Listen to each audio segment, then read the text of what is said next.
This morning, in a courtroom in London, a judge will email a ruling to a group of lawyers at 2 o'clock. And one of the names waiting on that email is a prince, Prince Harry. He flew back to the country of his birth this week. He came alone, no wife, no children. He came to sit within reach of a verdict against the newspaper group that publishes the Daily Mail. And here is the part that stopped me cold. On that same weekend, the offer for him to sleep inside Buckingham Palace was quietly taken off the table. That is the house he grew up visiting. And the reason his people were given, according to the reporting, was that very ruling. Today's judgment. So think about what that means. The door of the family home closed on him, and it closed in the same breath as the door of a courtroom opened. The same press, the same door. I want to sit with you today, the way an old friend would. I want to talk about what is really going on underneath this, because the papers will give you the tidy version. A scheduling mix-up.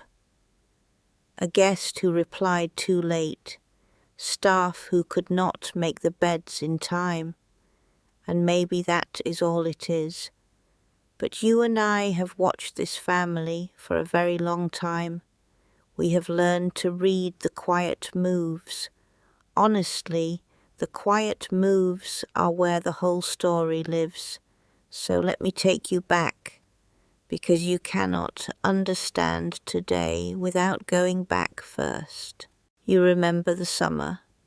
It was August of 1997. A tunnel in Paris.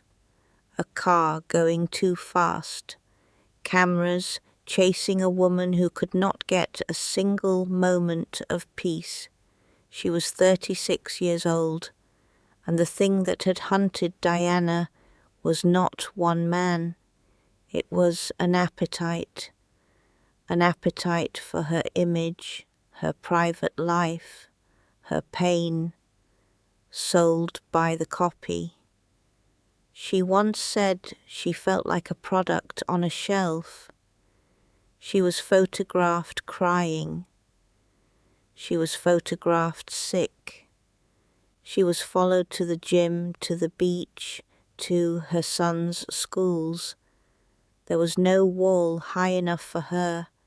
If you were alive that August morning, you remember where you were standing when you heard. I read every comment on this, so tell me later. But hold that feeling for a second, because it matters for what her younger son did next. Let me remind you how deep that wound goes. Because it did not start in the tunnel, it started years before. In 1993, a private phone call between Charles and Camilla was published in the papers for the whole world to read. They called it Camilla Gate. A grown woman's marriage, humiliated in newsprint over her morning tea. Then in 1994 came the television confession. Charles sat in front of a camera and admitted he had been unfaithful. Diana watched her private pain become a national broadcast. And then, in 1995, she did the one thing she could still control. She sat down and gave her own interview. She said the famous line. There were 3 people in that marriage, so it was a bit crowded. If you were watching that night, you never forgot it. This was a woman whose whole life was pried open, page by page, year after year. The press did not just report her story. They fed on it. Harry was 12 when his mother died. 12 years old. He walked behind her coffin at that age, in front of the entire world, on live television, not allowed to cry, not allowed to break. Most children grieve behind a closed door. He grieved on camera, and the same cameras that had chased her were now pointed at him. A child learns a lesson in a moment like that, even if he cannot say it out loud for 30 years. The lesson was simple. They took her, and nobody stopped them. And there was that small white card. If you watched it, you remember. On top of the coffin, among the flowers, a card that simply said, Mummy, a 12-year-old's word for the woman the whole world called Princess. That is the boy we are talking about today, not the headlines about him. That boy, and I want you to hold on to him, because the man he became gets buried under noise. You have read the stories, the book, the interviews, the fallings out. And whatever you think of all that, and I know opinions in this audience run strong, try to set it down for 1 hour.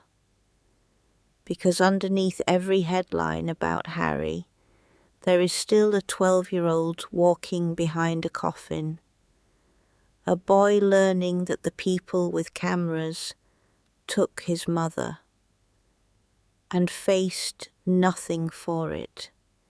Everything he has done since, the good choices and the ones you disagree with, runs back to that walk. You do not have to like him to see it. You just have to remember he was a child once, in the most public grief this country has ever staged. Now here is the record, the part I can stand on firmly. Harry did not just complain about the press. He took them to court. And not once. He sued Mirror Group newspapers. In 2023, a judge found unlawful information gathering. He won. Then he sued News Group newspapers, the people behind the Sun. In 2025, that one ended in his favour too. There was an apology on the record, and then there was this one, the big one. Associated Newspapers, the publisher of the Daily Mail, and the Mail on Sunday. He filed it back in 2022. And honestly, he did not file it alone.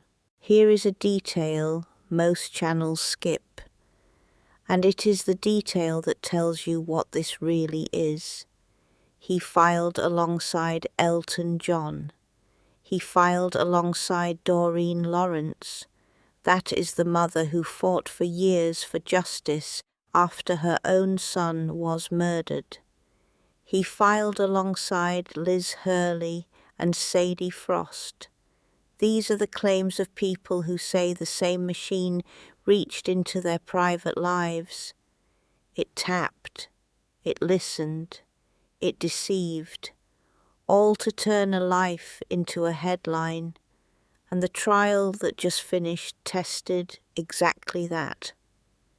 Whether journalists used private investigators, whether they used phone tapping, whether they used deception, all to pull out medical records, travel plans, private numbers.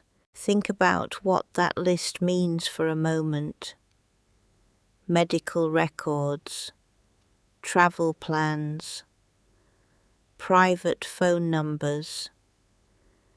These are the intimate details of a person's life.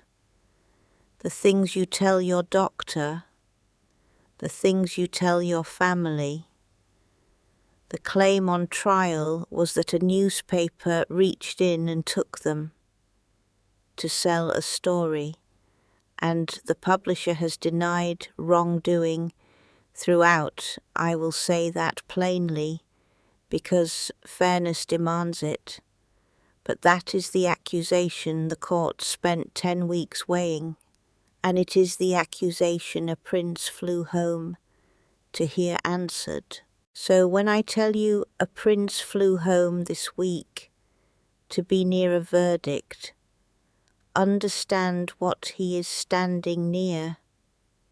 He is standing near a reckoning with the exact kind of press that hunted his mother into a Paris tunnel.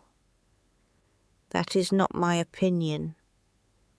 That is the public record of the cases he has brought.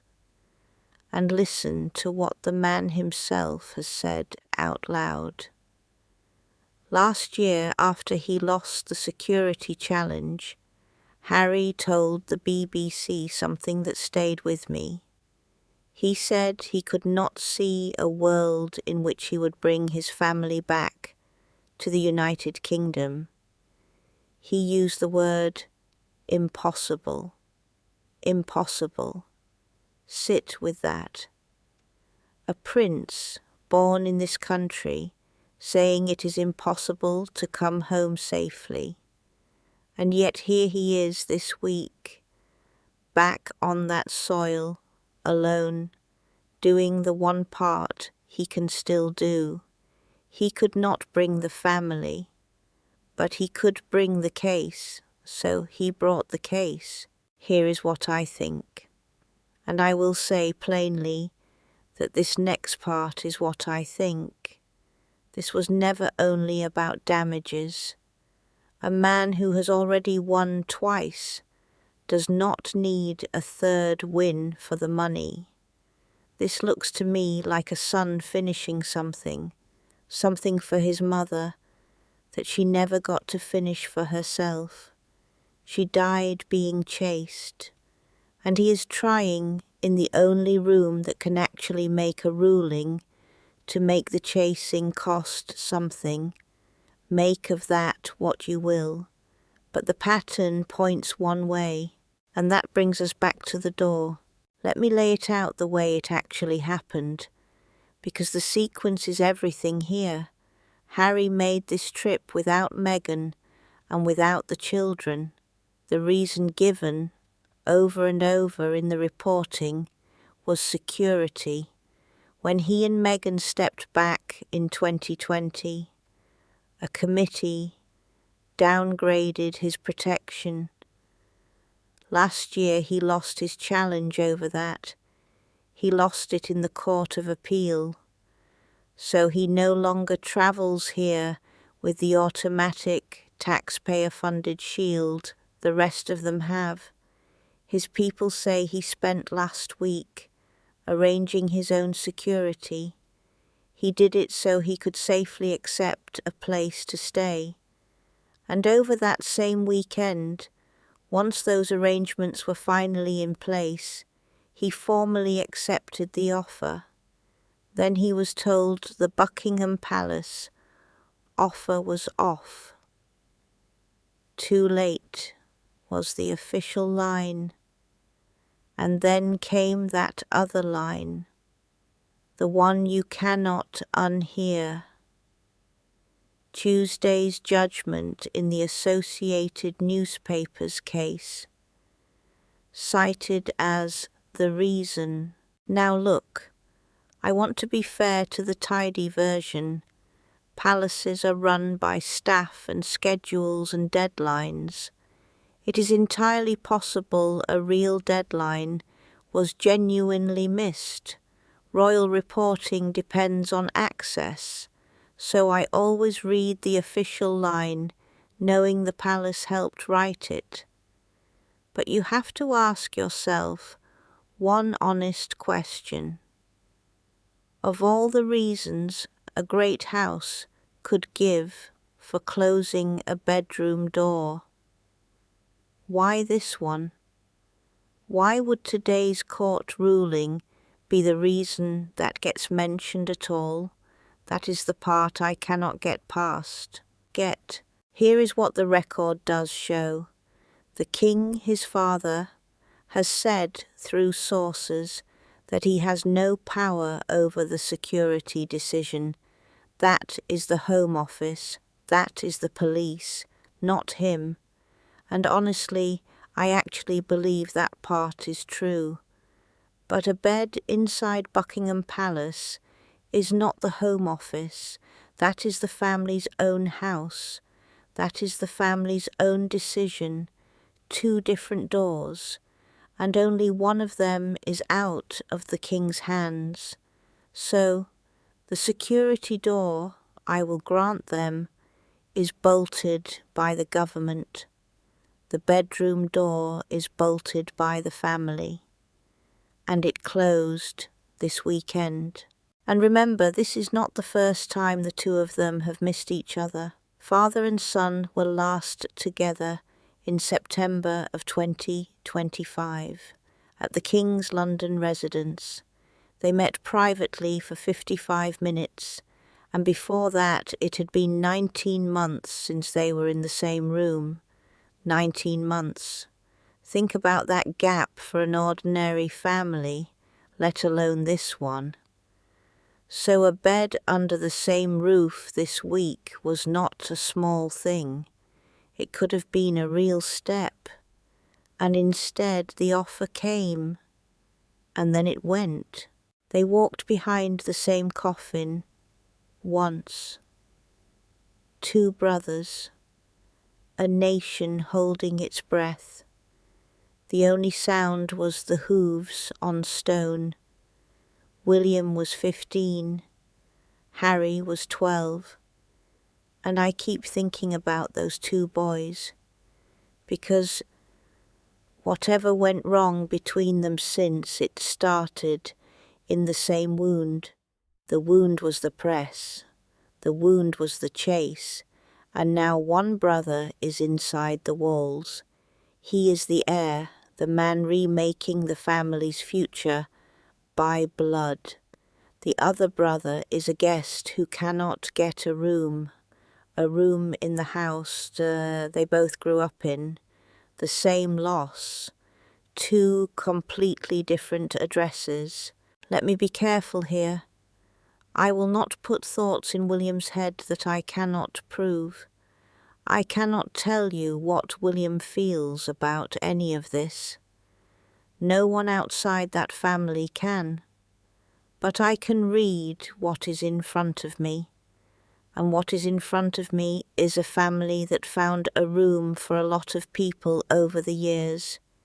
Yet it could not find one for the son taking the tabloids to court this week.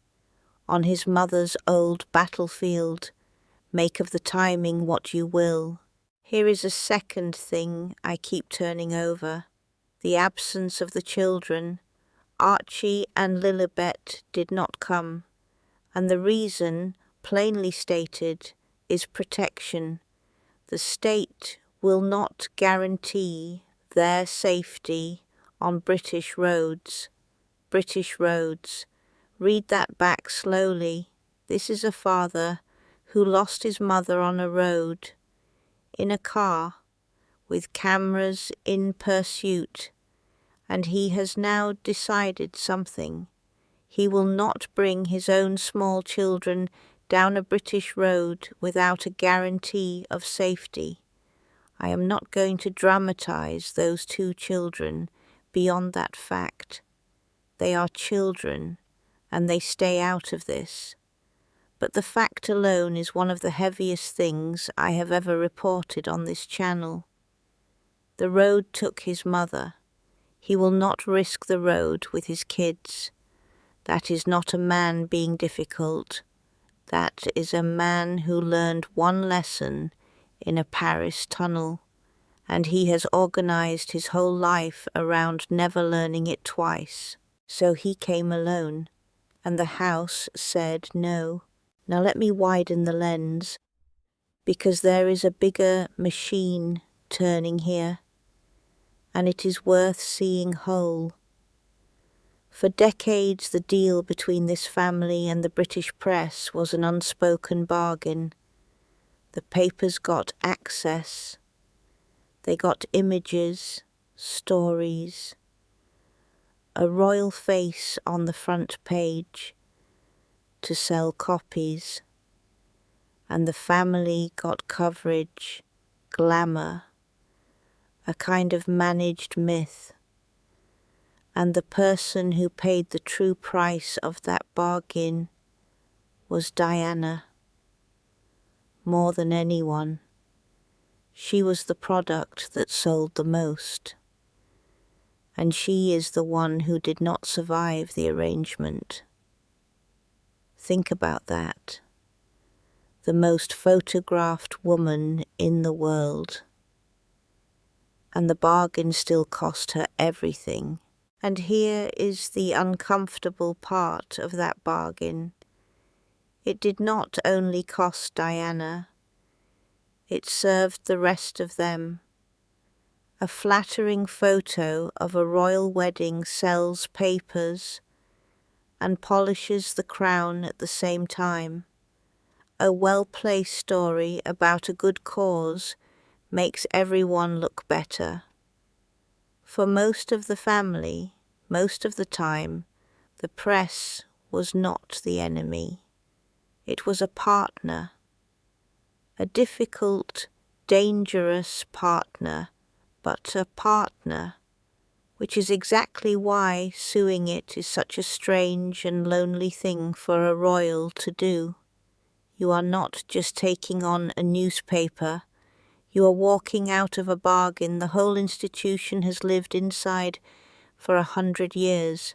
Her younger son is the first member of that family ever to try something different. He walked into a courtroom to break the bargain by force of law, not to manage the press, not to charm them, to sue them, to make a judge write down in black and white that what they did was unlawful. Do you understand how enormous that is? Everyone else in that family made peace with the machine, because the machine also served them. Harry is the one who decided the machine had a body count, and the body was his mother, and he was not going to make peace with it.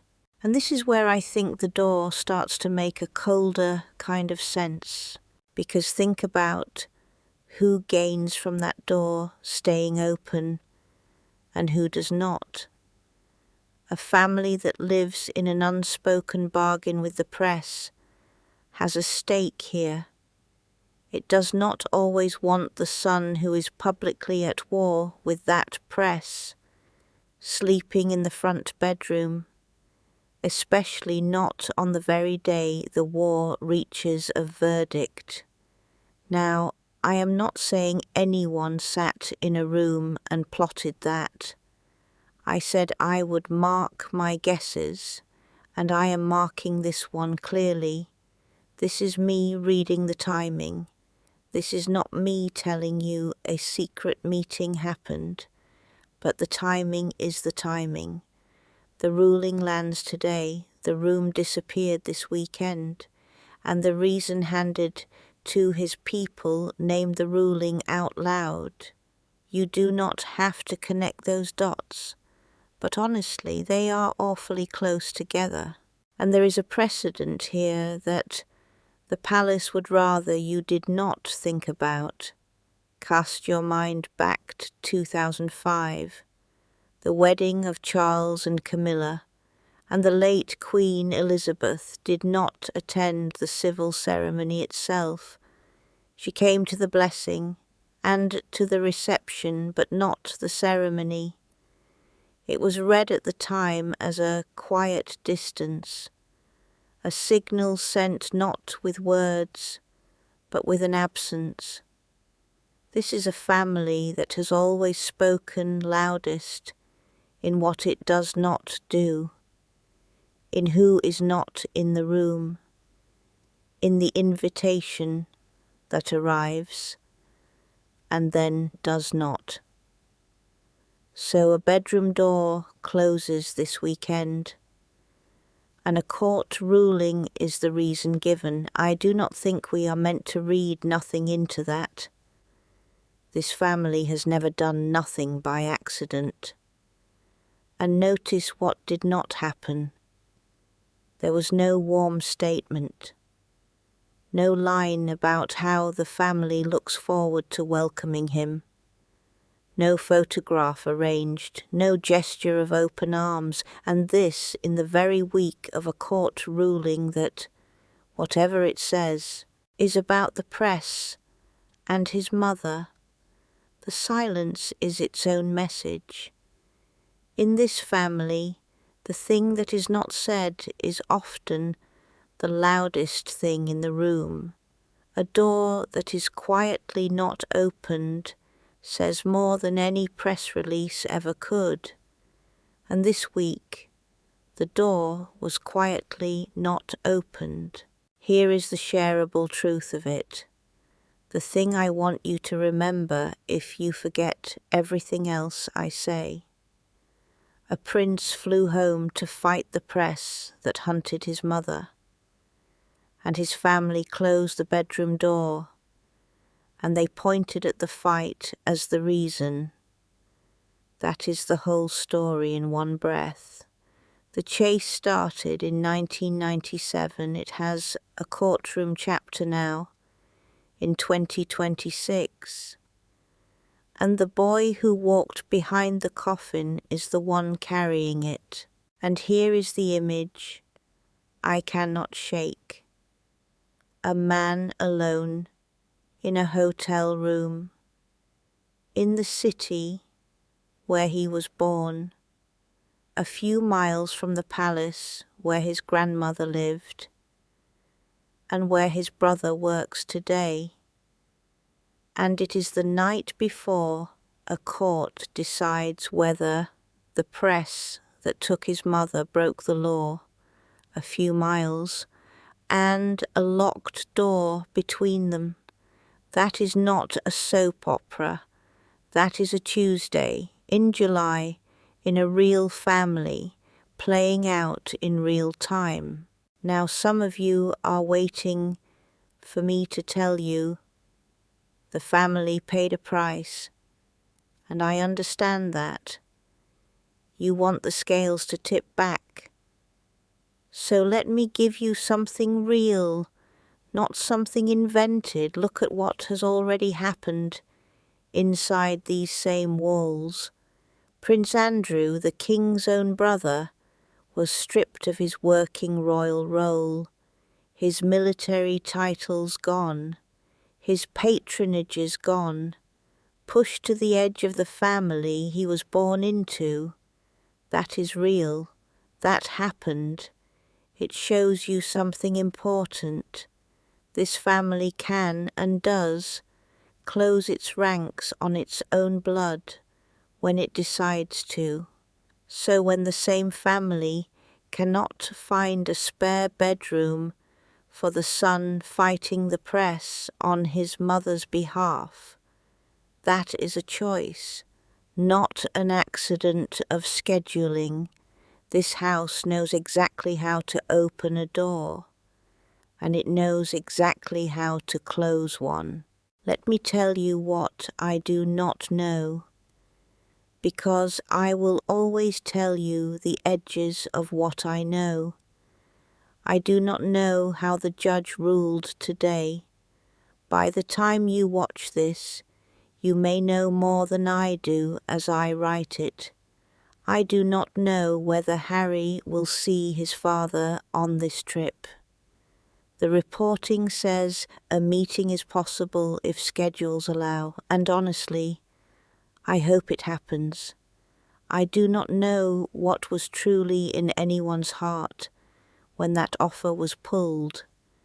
Those are the things no one outside the walls can hand you, and I will not pretend otherwise.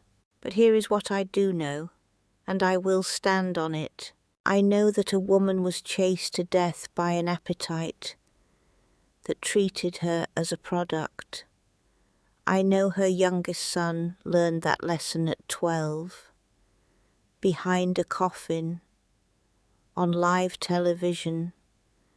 I know he grew into the only person in that entire family willing to drag the machine into a courtroom and make it answer. I know he has already won twice, and I know that this week the third and biggest reckoning was set to land, and on that same day the family home found that it did not have a room for him. The same press, the same door, the same wound, 30 years on, wearing a new suit and a court date. And maybe that is the truest thing about this whole story. Nobody had to punish anyone. Nobody had to make a speech. Nobody had to issue a decree.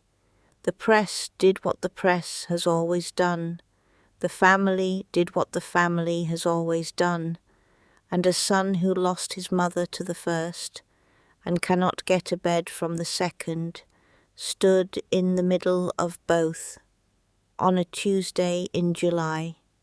And he did the one thing his mother never got the chance to do. He waited for a judge to speak. She was chased. He sued. And the door closed on the day the verdict came. That is not revenge. Revenge is loud, and this was quiet. This was a rule older than any of them, finally being read out loud, in a room with a judge in it.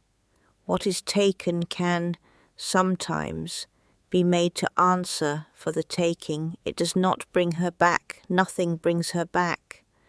But for the first time, the machine that took her has to stand in a courtroom, and it has to hear one word, unlawful, spoken on behalf of the son of the woman it chased.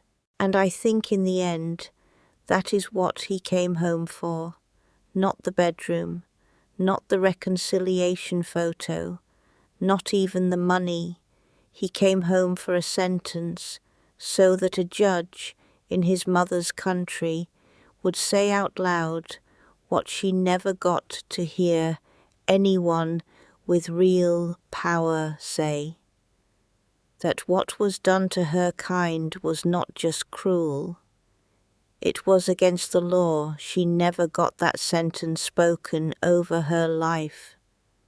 Her son is trying to get it spoken now, because here is the last thing, and then I will let you go.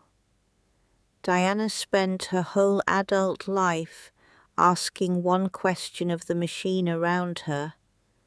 When is it enough? When do you stop? She never got an answer. The chase only stopped when she did.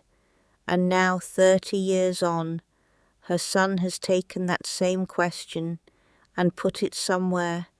It finally has to be answered. Not in an interview, not in a book, in a courtroom, under oath, with a judge who has to write something down. That is the difference between her fight and his. She had to plead her case in the papers that were hurting her. He gets to plead his in a court that can actually rule. And whatever that ruling is today, the fact that the question reached a courtroom at all is something she never got in her lifetime. So tell me, down in the comments, where you were that August morning in 1997. Tell me what you remember of Diana, the real her, not the headline, because I think her youngest son remembers exactly the same thing you do. And I think that is the whole reason he came home this week. Alone, to sit near a courtroom and to wait for a door of a different kind to finally open. I read every one of your comments. Stay with me. There is more of this story coming, and we are going to watch it together.